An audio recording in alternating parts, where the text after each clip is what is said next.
So all good then. I should rush out and buy it? No. Radical new form factors don't survive in the controller space. The Steam controller should pretty much never be used when seated at a desk, so what is it actually good for? It felt like I was just not quite able to traverse that controller. Clunky. It was mostly uncomfortable to use. Valve invested a lot to get the controller where it is, so that it could improve a few games, cause a lot of headaches in others, and then die pitifully in the corner. The Steam controller has officially been discontinued. Valve made the difficult decision to cease production back in November of 2019 due to poor sales. They decided to do a $5 sale on Amazon of the Steam controller to get rid of any leftover stock. And that marked the official end of the Steam controller's reign. But I'm not here to linger on the death of the controller. I'm here to find out why the legacy is so strong. Why do so many people stand by this controller? And why did Valve decide to even make a controller in the first place? Back in 2013, Valve showed off the Steam controller as part of the Steam Machine initiative. The Steam controller was a big player in the push to take over the console scene. They wanted to bring more players from the console realm into Valve/Steam's hands. Valve wanted a controller that was able to bridge the gap from controller to mouse and keyboard, offering more versatility regardless of the game's intended control scheme. Valve was also trying to distance themselves from Windows 8 because they did not like the direction that Microsoft was taking. They were concerned that Windows Store would become the standard, which would make it harder for existing customers to use their platform. So they decided to create their own gaming ecosystem using Linux as the operating system for the Steam machines. And the one thing that still remained ahead was to figure out what the designated controller of choice would be. In the pursuit of bringing players from PC and enticing console users to switch to Steam, they designed the Steam controller.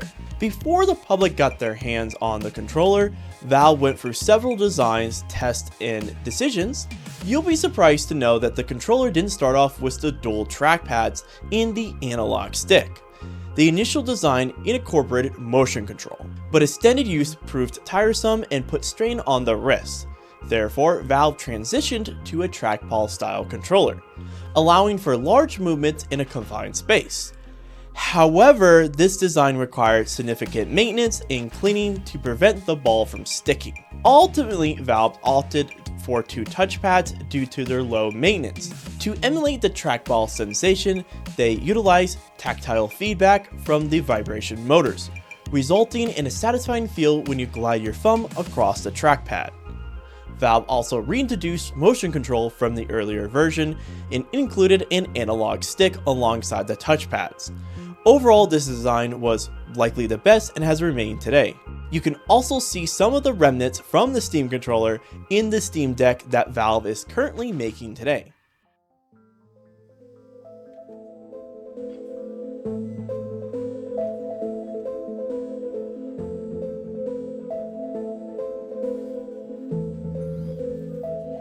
In November of 2015, Valve finally released the Steam controller into our hands. Along with the release, Valve included the Steam Input Configurator.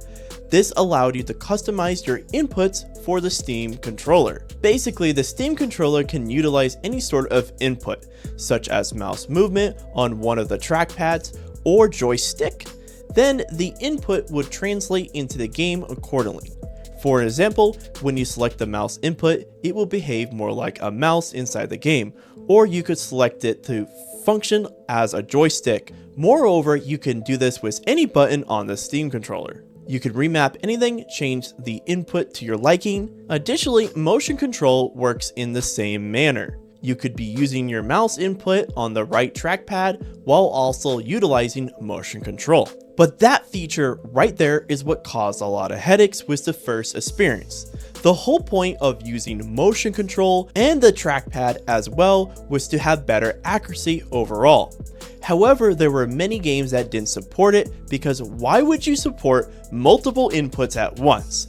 Who's going to use an Xbox controller and a mouse? Not many people, and that is why the reception really wasn't there. However, there were some titles that did allow it, such as CSGO, but they were far and few between. One of the other cool features offered by the Steam input configurator was downloadable custom button layouts made by other users. This is probably one of my favorite things that Valve has done and still pushes for in most of their games. You can download existing presets for each game and it will only set it up for that game. So instead of spending hours customizing your buttons, you can quickly download a preset. Now, I do have to say, most of these work very well, but some of them don't. Many of the presets require you to use motion control as one of your main inputs. Personally, I'm not a big fan of motion control, so I went the route of programming most of my own buttons. The few games that had no need to create my own presets were RTS games and city builders. The presets made by Valve and other players were already fantastic. Another feature included with this configurator is the ability to create your own menus inside the game, so no need to worry about running out of buttons. However, where does this leave the Steam controller? We haven't really talked too much about the Steam controller's overall design. There are a couple neat features besides the trackpad that Valve added in as well. If we turn our eyes to the front of the controller, it's mainly made out of a very hard and tactile feeling plastic, but these triggers are quite odd. The top bumper feels more like a mouse click than they do an Xbox bumper, and the bottom triggers are 2 triggers in one. The way that Valve marketed this to be used is the soft part of the trigger as your aim down and the button part as your fire. You could have 2 buttons in one, giving you space on the controller to program more buttons to your left trigger. They also included 2 back buttons as well. They are quite basic overall, but this is where you can find the batteries. Now, when I first got my hands on this thing, I legit couldn't find where the batteries were. There's a tab on the back side of the controller, normally where a headphone jack would be on an Xbox or PlayStation controller. And you just move this to the left and it should pop the back piece off, revealing the Steam controller and its 2 batteries in the left and right position of the Steam controller. I think this makes the controller very balanced, and I'm glad Steam went with this design because the controller feels really good in your hands. The same thing can be said about the placement of the trackpad as well. I think having a sunken spot before the trackpad is a very good design. Also, in the final version that we have today, the left trackpad has a D-pad imprint. They went with this because you can either use this as your left trackpad, or as your D-pad, or as your camera in games. And most players prefer to use a joystick as their left joystick and the trackpad as their D-pad. In my experience, I also went with this. It feels the best in your hands. And let's not forget about the weird design about adding sound to the trackpad so you can kind of feel and hear where you're at in the game. There are 2 different distinct sounds for each trackpad, and this is quite unique. There's not really any other controller on the market that does this. So earlier in the video, I explained why Valve decided to make the Steam controller and what came out with the Steam controller, including all of its goodies and features.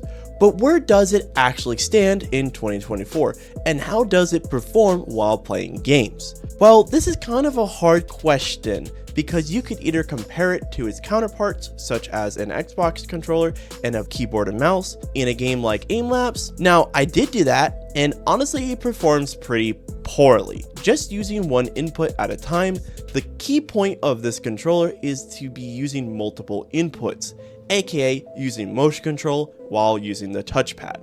You can get better accuracy by using multiple inputs than just using one. So in Aimlabs, my score pretty much doubled and was right around with the mouse and keyboard itself, versus the standalone movement of using the touchpad or the motion control by itself.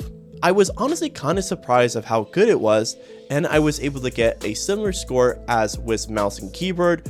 But how does it actually perform in video games, besides an aim tester? Well, I spent a couple of months using the same controller in a bunch of different game titles. I wanted to really focus on first-person shooters since Valve was trying to market it as this is an in-between of a mouse and controller, so this should give us some sort of improved aim over a joystick. Indeed, in theory, that should be the case, but because some games do not support multiple inputs, it kind of fell flat on its face in some scenarios. However, the games that did allow multiple inputs performed actually fantastic with the Steam controller. The first one I wanted to mention is CSGO. Hopping into CSGO without doing any sort of customization to the controller's configurator, right off the bat, it played alright. No motion control, just trackpad. I was able to get a few kills over a bunch of games with the trackpad and actually started enjoying using it once I found out how to properly customize my settings. Hopping back into CSGO right around when CS2 came out, this controller absolutely slapped. A mix of motion control and the trackpad, I was able to perform as well as I would on a mouse or even better in some scenarios. I'm naturally a controller player, my main controller is an Xbox Elite Series, so this is right at home for me. But I do want to say that I'm not a big fan of motion control, but using the trackpad and motion control was pretty fantastic. Another thing that helped me feel right at home was being able to customize everything. The configurator is such a big part of this controller. Along with that, the community-driven presets by other players from the community. I was able to download plenty of different presets from the community hub, which allowed me to try out different configurations with this controller and find a mix of configurations to fit my needs. But it's not all sunshine and rainbows. There's still a big downside to this controller, and that is how you move very fast with the trackpad. Because the trackpad simulates a trackball, when you go to the side to flick on someone's head, you can completely overshoot and go right over their head, causing you to lose your position in the game. This is one of the things that I dislike the most dealing with the controller's trackpad. But I actually ended up turning it completely down, and it seemed to fix a lot of the issues I had. But then it put me in scenarios where I could only fight gunfights directly head on.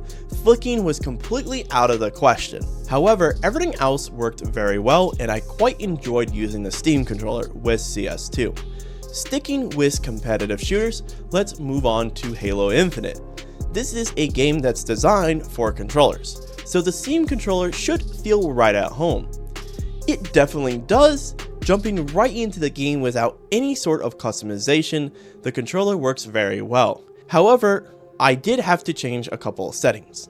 I switched around the direct input for the main trackpad, setting it up so the trackpad acts more like a joystick. I was satisfied with how it felt, so I just left it there. The controller worked very well, and I opted not to use motion control because this game's fine-tuning isn't necessary, especially since using the controller grants you access to Halo's aim assist, which compensates in many scenarios. However, if this game didn't have aim assist, I would definitely be using motion control. That being said, I also tested a couple of other first-person shooters such as Apex Legends, Black Ops 3, Shatterline, and Rainbow Six Siege. The easiest two to customize the settings and have a great experience with the controller was definitely Apex Legends and Black Ops 3. Apex took a little bit of fine-tuning everything, primarily because I wasn't using the default settings or the presets from the community. I went the route of making my own settings because I just wanted to use the trackpad. And it worked very well. I left the trackpad as the mouse input and kept everything else as default. It was a quite enjoyable experience, though I did encounter a couple of hiccups, especially while aiming long distances, but it was still enjoyable. The same thing can be said about Black Ops 3. Not much fine-tuning was needed as the preset was good enough and it worked very well. A similar thing can be said about Shatterline. Not much fine-tuning was required. I simply downloaded a preset from the community and it worked flawless. I was able to enjoy the game and play both the PvE mode and PvP mode without any problems. However, I can't say the same thing about Rainbow Six Siege. This was a nightmare for me. As someone who spent way too many days playing Rainbow Six Siege on console, the experience of R6 with the Steam controller was terrible. Holding gunfights or flicking accordingly was nearly impossible. I spent way too long fine-tuning the settings and experimenting with different presets from the community, but I was never satisfied with the results. Everything from the motion control being too fast, to the trackpad being too slow, or running out of space. The guns in Rainbow Six Siege require an actual pull-down strength for recoil management, which the trackpad, being a trackball, struggles with. This frustration with the controller was disheartening, especially considering that I had a great experience with all the other games. Rainbow Six Siege was one of my favorite games, and not being able to play it properly because of the Steam controller's limitations was disappointing. However, this was the only bad experience I've had so far, and as I moved on to more games outside of first-person shooters, it was pretty much the only bad experience I've had with the Steam controller. Valve has put a lot of time into making this controller work very well with every game, and every game that doesn't work well still manages to be playable, just not at the level I want it to be. I was hopping into Rainbow Six Siege and have the same results I would have with my controller, but unfortunately that wasn't the case. I think this is why a lot of people didn't transition over to the Steam controller. It's a weird, bizarre controller. So I think it's definitely a turnoff for many casual gamers, especially when everyone else is already used to what they see in today's controllers like Xbox or PlayStation, or you could just use mouse and keyboard. But where I do think this thing stands out is in other games that don't require a whole lot of quick reaction and pinpoint accuracy. For example, City Skylines, Homeworld, Age of Empires, basically any top-down shooter, scroller, city builder, and resource management games / RTSs. The Steam controller is fantastic with these types of games. There's nothing like enjoying Homeworld in the living room playing it on a controller. Or even Age of Empires, going through the original quest lines and not having to worry about sitting at the desk. I can lean back and enjoy these games almost like they're on a console. And this is what Valve was aiming for with the Steam Machine Initiative, to be able to play all your games from the Steam library in more of a console setting. This is why I think the legacy of the Steam controller is so strong. Let's not forget to mention the Steam controller was priced at $59, and it was compatible with Windows 7, 8, and 10, as well as Mac. The reason why I'm even pointing this out is because the Xbox controller wasn't even compatible with PC yet. You had to buy a $30 dongle plus spend $59 to get the controller. So honestly, the Steam controller was a way better purchase than buying an Xbox controller. Valve reinvented the wheel, which turned off a lot of people. It was a hard sell for someone coming from console to PC, because why would you buy something in between when you can go directly to mouse and keyboard? However, it still was a fantastic controller with many features that no other controller had. It brought some cool features like Steam's configurator, which is still being used in today's games. It allowed you to use functions like DualShock 4's motion control in more ways than even PlayStation used it. However, without the Steam controller being developed, the configurator would not be at the same level it is today. I think it's hard to convince people that this is a better controller, which the controller really hasn't changed much since 1990. There have been some small improvements with each controller generation, but they're pretty much minimal. Then here comes Steam reinventing the wheel to bring some new features to the controller market, adding some really cool features, but by doing that, they pretty much pushed away the general audience. So it leaves the Steam controller in a weird area. It innovated a unique controller that offered a lot of customization and insane fine-tuning, and it has pushed on after the death of the controller and brought some of the cool innovations to the controller field. You can see some of the progress made from the Steam controller in Valve's VR controllers, with the haptic touchpad and even the Steam Deck. These all have some features from the Steam controller, and I'm glad that these designs and engineering didn't go to waste. So I definitely see why the legacy of the Steam controller is so strong. No one else besides Valve would even push for something that nobody was asking for. But here is Valve innovating the market, bringing the Steam controller to the forefront. But that's also why I think it died. Nobody was asking for a unique, innovative controller, and most people who adopted it ended up returning to the standard quota. I guess that's what happens when you try to push innovation to the general audience. People will almost always stick to what they know. You may be wondering, how would it do if you released it in today's market? Currently, fewer people are purchasing consoles and more people are building PCs. Given this trend, I believe the Steam controller would find a better market if it released now, as more people are transitioning from console to PC, and with Steam being the primary library for many games, the Steam controller would be quite appetizing to casual consumers. That being said, I think that's what led up to the rise and fall of the Steam controller.